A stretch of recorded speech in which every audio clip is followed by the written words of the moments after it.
ICC men's টি-20 world কাপে super এইটসের সব match শেষ হলো। গ্রুপ পর্বের 4টি গ্রুপ থেকে 2টি করে মোট 8টি দল সুপার এইটসে পৌঁছেছিল।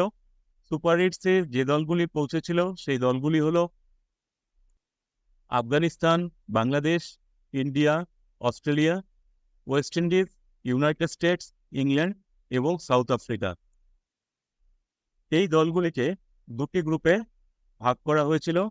গ্রুপ 1-এ ছিল আফগানিস্তান, বাংলাদেশ, ইন্ডিয়া এবং অস্ট্রেলিয়া।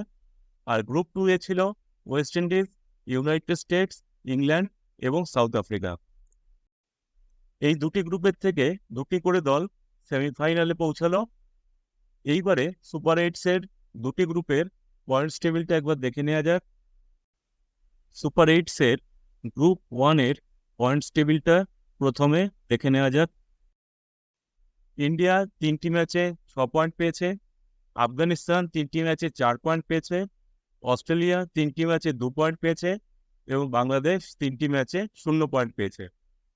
অর্থাৎ এই গ্রুপের থেকে ইন্ডিয়া এবং আফগানিস্তান কোয়ালিফাই করলো সেমিফাইনালের জন্য এবং অস্ট্রেলিয়া এবং বাংলাদেশ এলিমিনেটেড হয়ে গেল। এইবারে সুপার এইটসের গ্রুপ 2-এর পয়েন্টস টেবিলটা দেখে নেওয়া যাক।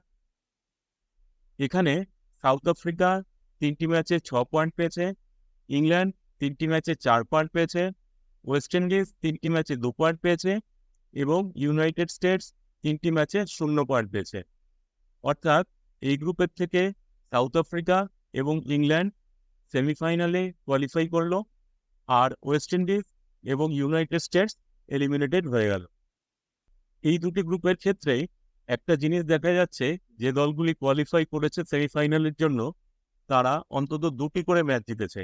27 জুন বৃহস্পতিবার সাউথ আফ্রিকা এবং আফগানিস্তান প্রথম সেমিফাইনালে মুখোমুখি হবে ভারতীয় সময়ে সকাল 6টার সময়। আর 27 জুন বৃহস্পতিবার ইন্ডিয়া এবং ইংল্যান্ড দ্বিতীয় সেমিফাইনালে মুখোমুখি হবে ভারতীয় সময় রাত 8টায়। এই 2টি সেমিফাইনালের থেকে বিজয়ী দল 29 জুন শনিবার ভারতীয় সময় রাত 8টায় মুখোমুখি হবে ফাইনাল ম্যাচে। ফাইনাল ম্যাচটি অনুষ্ঠিত হবে বার্বাডোসের ব্রিজটাউনের কেনিংস্টন ওভাল স্টেডিয়ামে। ভিডিওটি দেখার জন্য আপনাদের সবাইকে আন্তরিক ধন্যবাদ।